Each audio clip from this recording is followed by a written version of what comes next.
Hey, yo, jumping on today. Just finished a very interesting interaction. And right before the interaction, something weird was happening with my devices. And I reached out to one of my friends and I screen recorded it and I sent it to her. And she's just like, girl, stranger things are happening. My device started to hush me. First, it was like, shh, shh. And I was like, what? So I'm going through all my apps. I'm like, where is this sound coming from?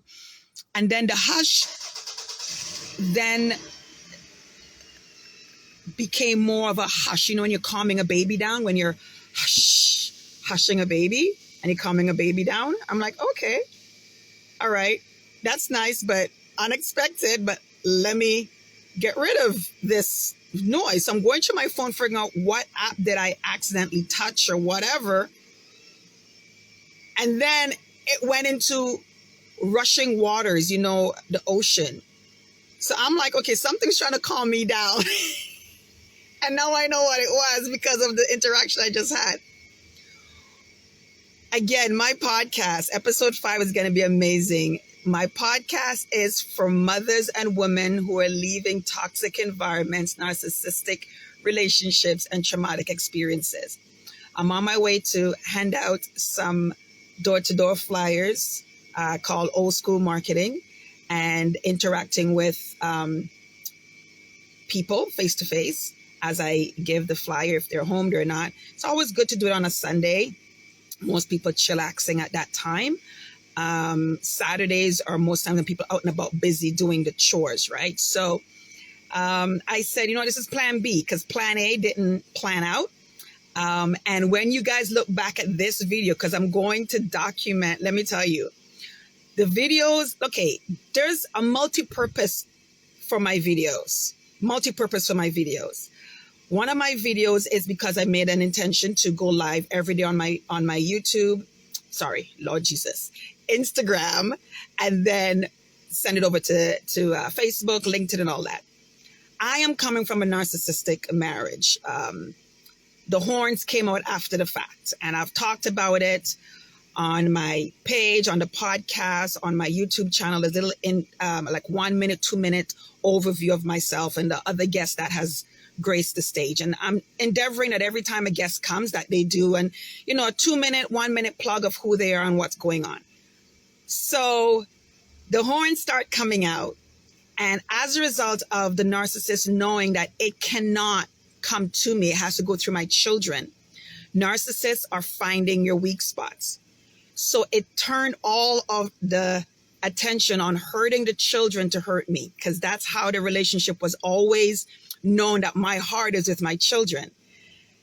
And the narcissist always said that, like, I know you don't really love me. You love me because I make the children happy, and once the children are happy, you're happy. So it's something that the energies try to find out what your weak spots are, even in the strong moments, because they have plans for you. And when they can't get you one way, they go to your weak point. Look, be careful with the enemy. Be careful with the enemy. The enemy, listen to me. So let me tell you something. So yes, my presentation, I flip it up many times, right? Because I'm going to go face to face with people. When you see me with my hat and I'm out there just sweating, doing my 7 to 10 Ks, I ain't got nobody to be pretty for except me and nature. And nature knows me natural, right? I'm still natural, but you know, you gotta, you know, posh yourself up when you go knocking on doors, right? And you're introducing yourself, right? So, narcissist knows when, how to probe, because they have intentions. And it's multifaceted, because sometimes I have seen and I have coached where they go in with good intentions to really say, this time I'm going to change, this time I'm going to change. And they realize the work is so hard, it's easier for them to return back, right? To go back to who they were. And then now they require you to now accept who they were, which is not what they showed you, right? Okay. So when you're co-parent with a narcissist, and I reached out, there's a psychotherapists on Instagram. There's many on Instagram. There's many all over, right? But it's a couple that my energy has resonated with that I've reached out. And yes, I'm supposed to send you an email. You did tell me to. And I am going to send you an email. When you're co-parent with a narcissist, and I'm in it, I'm living it. Listen, I've battled and conquered so much. And when you're co-parenting with a narcissist, they find ways, because this is their in, they find ways to never have the issue about them and how it is showing up. And this is why part of the services of Hope Wellness Info that I'm partnering with is to give resources, especially to those parents, because your children need resources. That's why you see I did the full body scan with my 12-year-old and also a biofeed with him, figuring out where his traumas are, he's going through detoxing. As I said, self-care is not for you moms alone. When you're going through your detoxing and all of your higher elevation, and your children need it too. Trust me. So the resources that I have is to also assist your children. And there's children who are in the middle and they're caught in the laser bullet firing squad. And you have to know how to get in and get out, make your point, and do your best to protect your child. Okay? So when you hear a lot of these videos, and we see a lot of viral videos of moms this and moms that, and right? When you are co-parenting, that's all I'm going to say right now. Because trust me, I'm writing a book, and also I'm mindful of the things I'm going to jump out and say as a result of the narcissist is on my page. He's been stalking me on my page, all my social media pages. Every time I move forward and he sees that I'm moving forward without him on my side, he goes out and above to do everything to stall it. But he can't stall it, and that's what kills him. But he stalks my pages. I once had an internet radio station. I had 3 radio shows that I was doing live. I was trying to convince the owner of the station for us to pre-record. As a result of, I know the narcissist is watching everything that I do and timing to be in conflict. So when it knows that I'm finished from the radio station on my way home, it will time as to when I'm going to be home, when I'm showing up to present a conflict. It will see if I have the children with me. If she's doing this, where's the children? Timing ways to be. So I was trying to beseech the owner. Okay, I know you want to do live, and I understand his reasoning why he wants to go live, but I'm like, we can pre-record and still post it live. But it was a back and forth in marketing, but also too, I know why I was asking for it to be live. And I'm like, okay, so there's some things we were able to pre-record, and I caught the narcissist. Sometimes when people say you overthink things, you gotta trap them for them to see that you see them, and also for documentation for court. So one time it thought I was live, but it was pre-recorded, and the owner played it live. And the narcissist was listening to it, and it's like, oh, well, if she's there, that means she's not home, and that means I can get to her place of living with the children.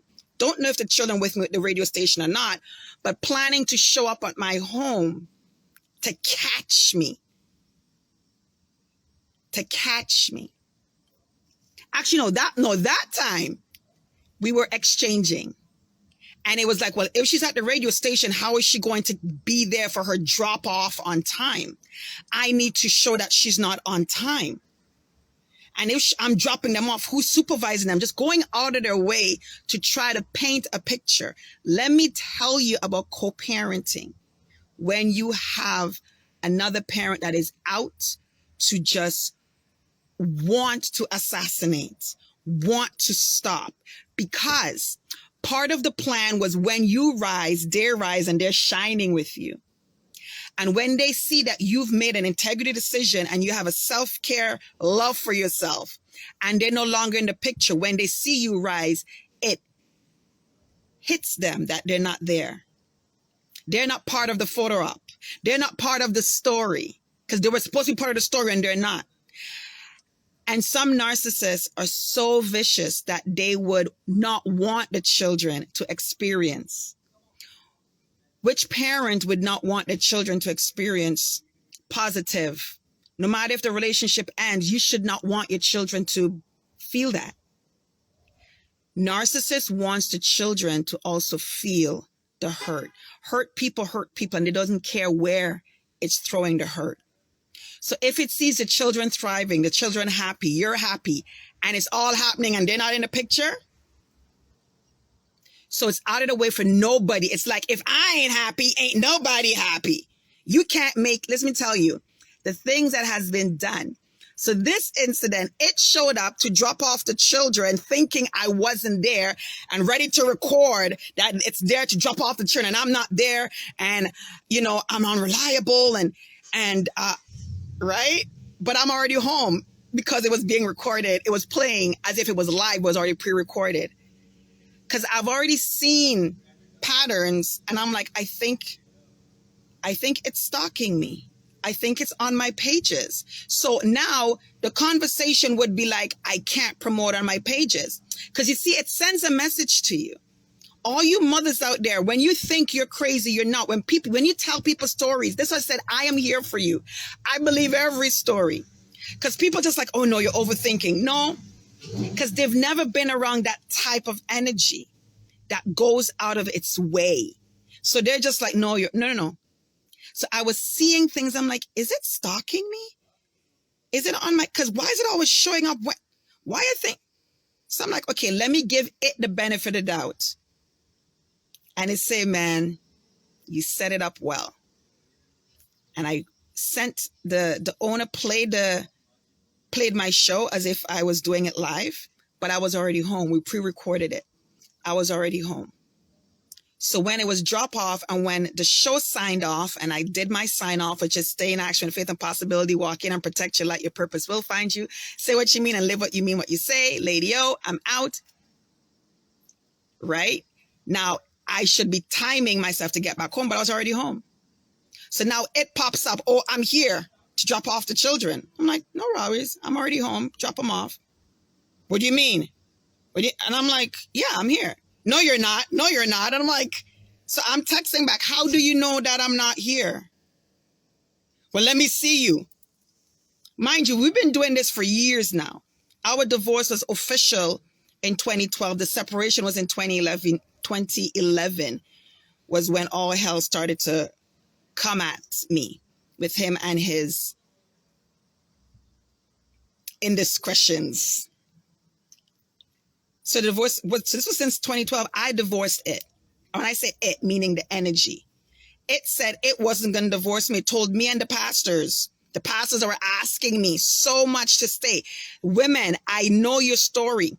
When people have been asking, especially in Christendom, to stay, pray and fast, hold on.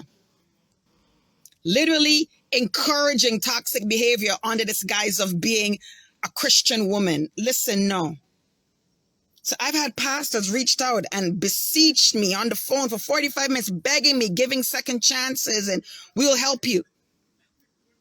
And I'm like, you guys are not living what I'm living. This ain't it. So giving second chances, showing up for these couples treatments. I'm like, okay, we promise we'll work on him. We'll tell her to back off because she's in the church and she shouldn't be doing that because she should know better. Let me tell you. I'm like, all right. When I realized that it was all for show to cover the other person's shame, to make it look like, okay, let me look like I'm attempting. And then myself, the pastor, and everybody else realized they're playing. We're like, no, we're done. And he told the pastor, I'm not divorcing her. If she wants a divorce, she has to get it. Again, tying you. And then the other one said, I'm not leaving the husband. He's a good man. I'm staying as long as possible. So when a narcissist finds a codependent person, because I'm throwing this video is hitting codependency, trauma. Let me tell you, when they find a codependent person, that is what they look for. Trauma wounds attract trauma wounds. When they're looking for codependency, they go out there looking for someone that's also traumatic, so that you guys, they're licking each other's wounds. They're the source of each other because they're both in trauma. So they go out there looking for someone that's traumatic, looking for someone that's desperate, looking for someone that don't have access to their self-esteem and will take whatever. So when he found that, and that said, yeah, I'll stay with him and I don't care, he was just like, oh. So now it's like, well, what you gonna do? And the pastors, everybody's looking at me like, yeah, girl, what you gonna do now? Like, we told you to stay. We told you to give us a chance with them, but the level of toxicity from both of them, can't tell you what to do, but we're trying to tell you what to do. Like, I don't know. And I'm like, you don't got to tell me. I already made the decision before. You all tell me. All you all told me, stay, pray, fast. I already know what I was going to do. And the fact that he has that source that's feeding and pumping, I'll divorce it. I walk myself into it. I'll walk myself out. So when I filed, that's another hit on a narcissist. How dare you? Because it's used to women fighting. Again, women. Let me tell you, women that like to fight over men. Stop it. Especially in our community. Especially when they're showing you all the statistics. Men now are in a position of, oh, they're like hot commodities.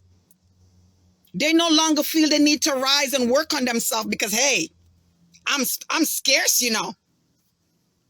So they feel this sense of, I don't need, listen, this says there's 1 in 5. They're either dead in the cemetery, in prison, or they're going to some transgender. Like, we're losing our men in our community with so many different reasons. So they know when you're a single mother, the single mother thing isn't sometimes by choice. Well, they say it's by choice because you have some people, I've been on some platforms and been in some groups in my community that's pushing this polygamy stuff. And it's like, to me, this is my feedback based on the groups, people telling me check out and all that. And I'm like, why am I checking it out? Keep an open mind, especially when you're going through this whole self-discovery of your people and culture and all that. And I'm like, that's not for me. I'm sorry. I don't like to even share my food, much less my man. When you see I sit down with a nice plate of food after I done dish out for everybody, my children know not to ask me. Listen, I look at them like why? like I share everything with y'all. My God, I shared my body for 10 months, multiplied by 4, going through in a wheelchair for 3 out of the 4 pregnancies. I had incompetent wombs. I had ectopic pregnancy. Let me tell you, I've had all to give these men children that they're wanting. I have gone through so much near-death things to be for other people. Mothers, I hear you. I get you.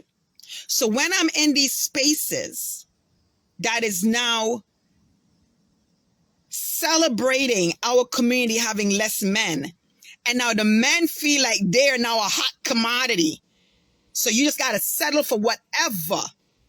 I was like, hell to the no, who told you that? Listen, go back to the Genesis that says I'm wonderfully and beautifully made, when it says let's make man, meaning human, in our image. You know what image I'm in? The mirror image that I am? I don't settle. I'm sorry.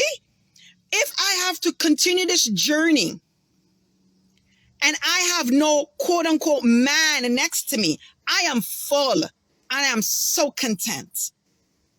Listen, there's no better love when you know that you didn't settle. I love me so much that my love for me is so enough. And I'm not like, I've gone through the process. Like, listen, if I settling, I am not in love with myself when I settle.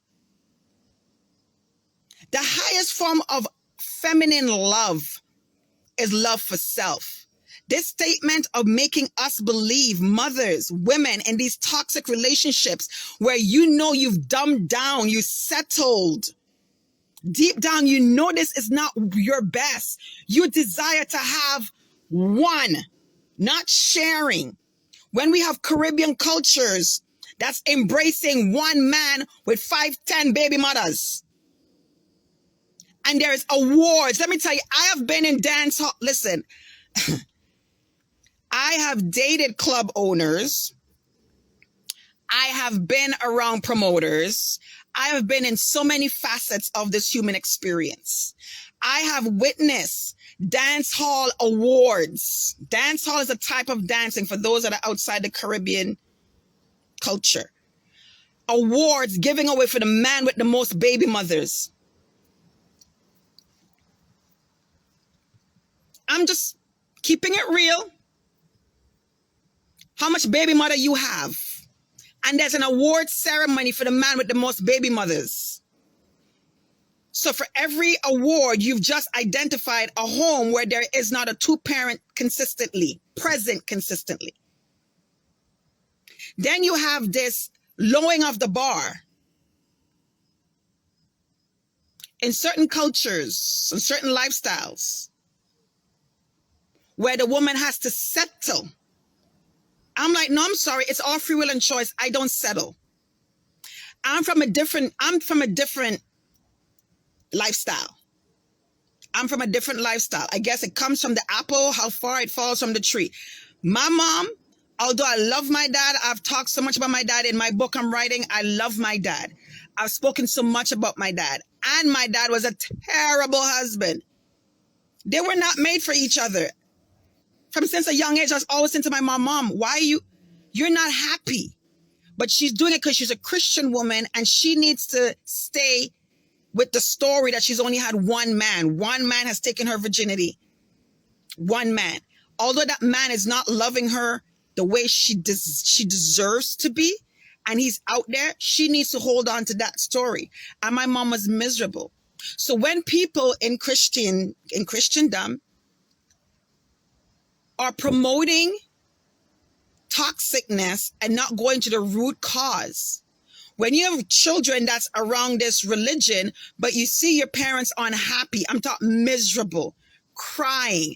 I have witnessed domestic abuse. I have witnessed psychological. I've seen it. And I'm like, I'm sorry. I'm not signing up for that. But it's all under this guise of, at least I only had one man. At least my virginity is from one man. I did the Christian way. Now that man is I love my father. Me and my dad already had this conversation, so this ain't nothing new. Tell it as it is. Now that man goes on rinse and repeat because he's never been held accountable to be that mirror image of what husband and wife is supposed to be. Yes, we have different versions. Yes, we have different versions of one man. Back in the Old Testament, have so many.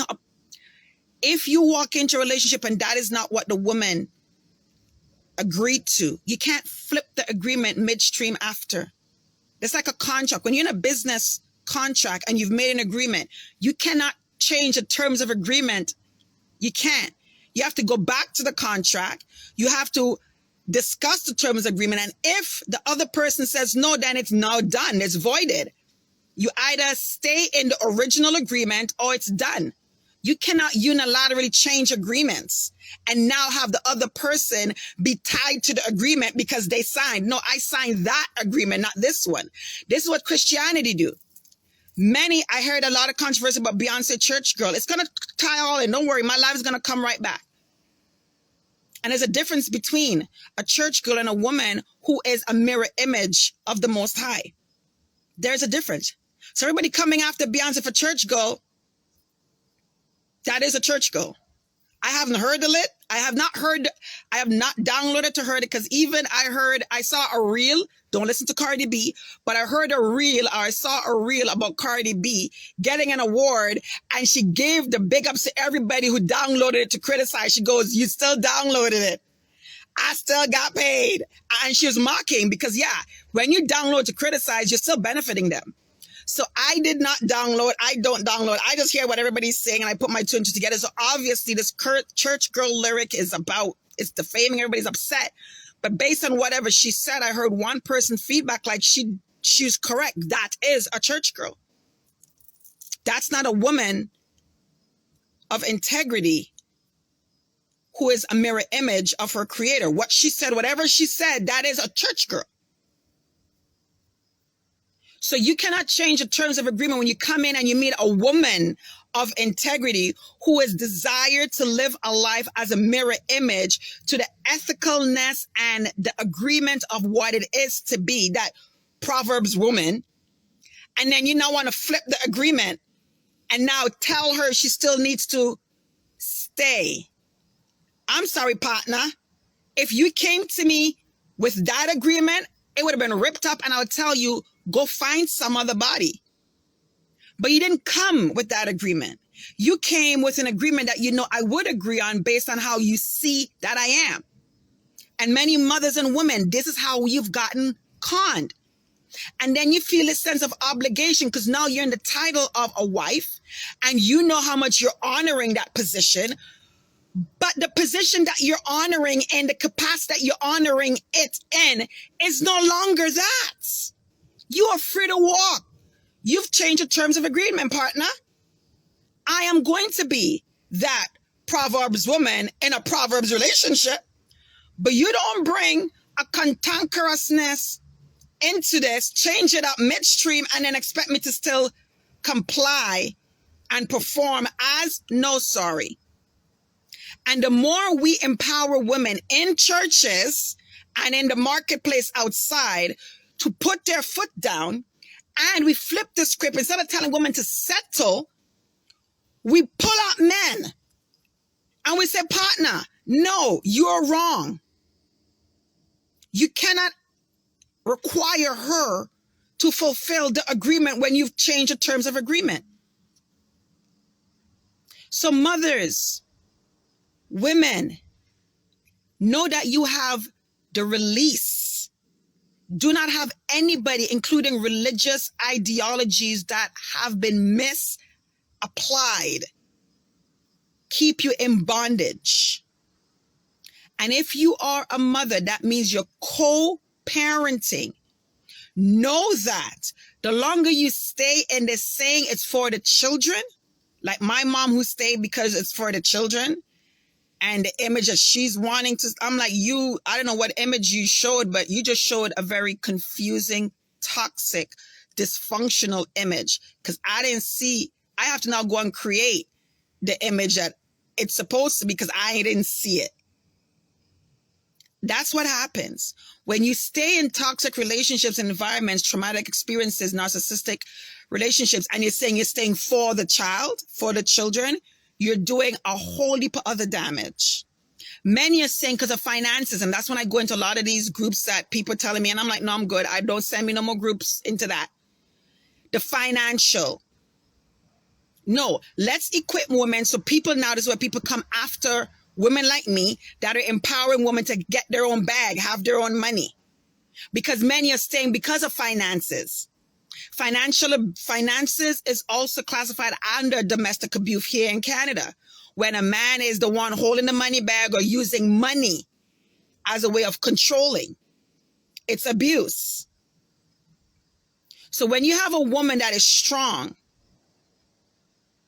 this is now where narcissists are challenged because they know that you don't need them.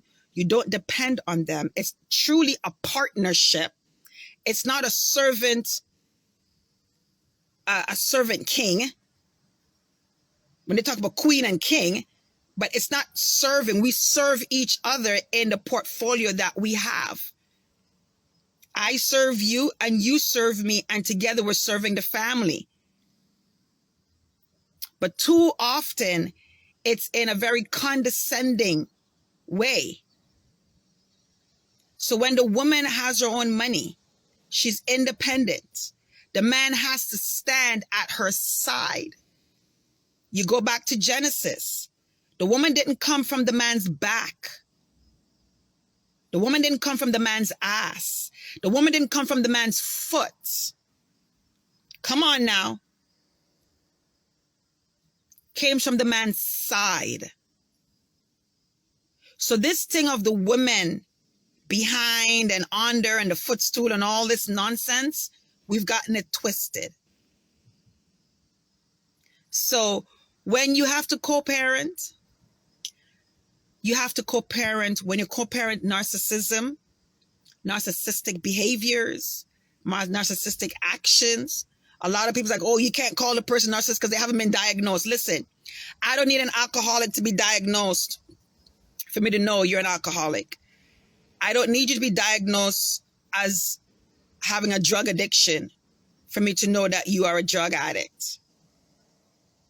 So again, that's why it's so hard to prove in court, because there's no diagnosis. Listen, I don't need for you to be diagnosed as a physical abuser.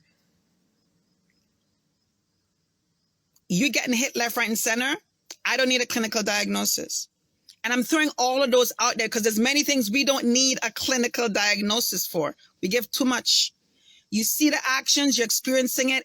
Listen, cross all the T's, dot all the I's, walk like a duck, talk like a duck, look like a duck, smell like a duck, is a duck.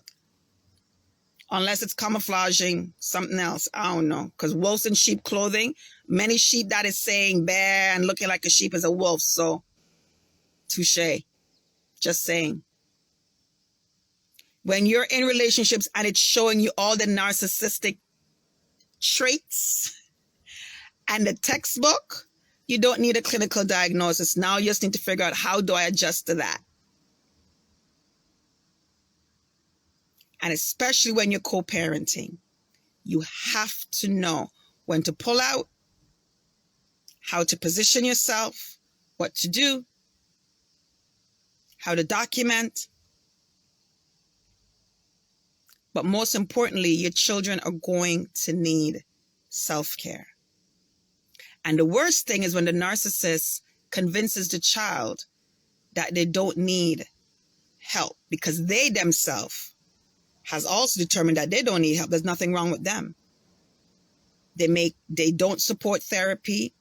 They make very slap cheek comments when you go and you're getting therapy, counseling and all that. They're not willing to do it because that's not their problem. So they also downplay it. When you're speaking about it for the children, they downplay it. And then now the child is also hearing, oh, I don't need that. So be careful and be aware. Narcissism wants to breathe another version of narcissism, okay? So when you're co-parenting, do as much as you can. Get all the resources that you're able to assist a child in. But know that it always comes to an end. Trust and believe there is an end. There is a light at the tunnel. So that's why I'm partnering up with a lot of resources with Hope Wellness Info. We've dedicated the services to helping mothers and women that are coming out, that are leaving. We're not here to convince you. When you've already convinced yourself and you're ready to go, we are here to assist and help mothers and women who are leaving toxic environments, narcissistic relationships, and traumatic experiences. Because you need a new village. If you do not have the support system and the village and the people that are aware of these things, and they're not making you think it's all in your head, or they're not pacifying it, or they're not wanting you just to blow it off, like, you need to be surrounded with a new village that get it, know it, and they've either walked through it, or they're expert in it, or they've dealt with it. That is what you need. That's the resources you need. All right? That's the resources you need. So I'm signing off. Have a wonderful day. Check out all my podcasts. The links are all in the bio, YouTube channels. Episode 5 tomorrow is going to be great. It's going to be fire. All right. So thank you for passing through. And I'm going to now continue and finish my door-to-door with my peoples and see how many people I can expose what I'm doing, because I'm doing a lot of things that all complement each other. I'm not all over the place. There's a lot of things that's moving, a lot of moving parts, but they're all moving. All the moving parts is for a well-oiled machine that I'm building. If you build it, they would come. You have a car, you have any machine. There's a lot of moving parts, but it's all working together for the good. All right. Talk to you later. This is Lady O. Stay in action with faith and possibility. Walk in and protect your light. Your purpose will find you. Say what you mean and live what you mean to say. I want to give a big up to my friend that is responsible for my malas. My cedar is smelling. Girl, it's still smelling. I got all my malas. This is my cedar, my crystals, my Amazon light, my cedar, crystals, my opalite, fully 100% opalite. And I'm also getting my beads, my opalite, my cedar, and some others. I did a video on Revelation, and I was going through the chapter that talks about crystals that are being made as the foundation of the new heaven. For those in Christendom that thinks that all this is voodoo, if the Most High seems fit to use the foundation, the whole foundation, and identify the crystals that are being used, there must be something about the crystals. And especially when it was specific crystals and a specific pattern. The first crystal, the second, the fourth, the fifth, they were specific. Everything about our Creator is specific. Nothing is happen chance. Nothing is just random. So each stone was specific, given a specific number, and it had its own position in the foundation.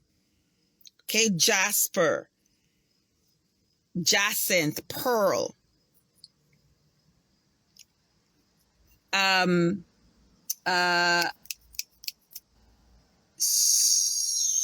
think it's sardonyte. I gotta remember it now. But the pearls, the crystals were there. And there were 7 of them. Then there's the gold and everything else. So for those that think that having crystals and being around crystals is some voodoo thing, listen, don't always listen to the West. And I put that in one of my stories. It's probably gone because after 24 hours. Don't listen to the West about everything. Okay? North, south, east, and west is all together. It's all encompassing. Take lessons from all areas, all right? The truth is hidden. It's there. You gotta go to search it. All right? So go back to the book of Revelations and you'll see the power of the crystals that the Most High said is good and fitting to build anew. So if it's good and fitting for the Most High, it's good and fitting for me. You understand? All right. I talk to you later. Bye.